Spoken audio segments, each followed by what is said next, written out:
السلام علیکم ورحمۃ اللہ وبرکاتہ۔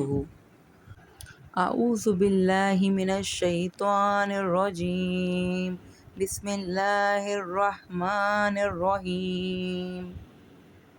امید ہے کہ آپ سب ایمان و صحت کی بہترین حالت میں ہوں گے۔ اللہ پاک ہمیں ہمیشہ اپنے فضل و کرم اور ہدایت کی روشنی میں رکھے، دین پر ثابت قدمی عطا فرمائے اور ہمیں قرآن و سنت کے مطابق زندگی گزارنے کی توفیق دے، آمین اللہم آمین یا رب العالمین۔ آئیے اپنے سبق کی طرف چلتے ہیں۔ آج ہم دال پڑھیں گے اور دال کا مخرج دیکھیں گے کہ دال کو کیسے ادا کرتے ہیں۔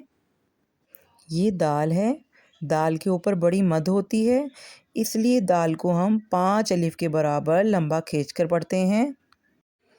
یہ باریک پڑھا جاتا ہے، اس کے لیے آواز نرم ہونی چاہیے۔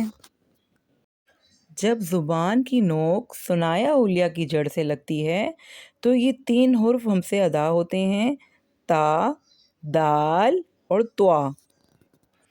یہاں آپ دیکھ سکتے ہیں یہ نوک زبان ہے، اور جب نوک زبان کو ثنایا اولیہ کی جڑوں پر لگاتے ہیں، یہ جو دانت اوپر کی طرف آپ کو نظر آ رہے ہیں کہ ثنایا ہیں، یعنی سامنے والے جو دانت ہیں ان کو ثنایا بولتے ہیں، اور اوپر کی طرف ہیں یعنی اولیہ ہوئے، یعنی اوپر والے 2 دانت ثنایا اولیہ، اوپر والے سامنے والے 2 دانت ان کو بولیں گے۔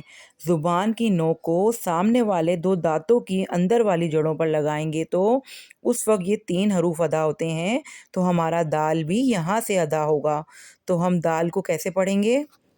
دال، دال۔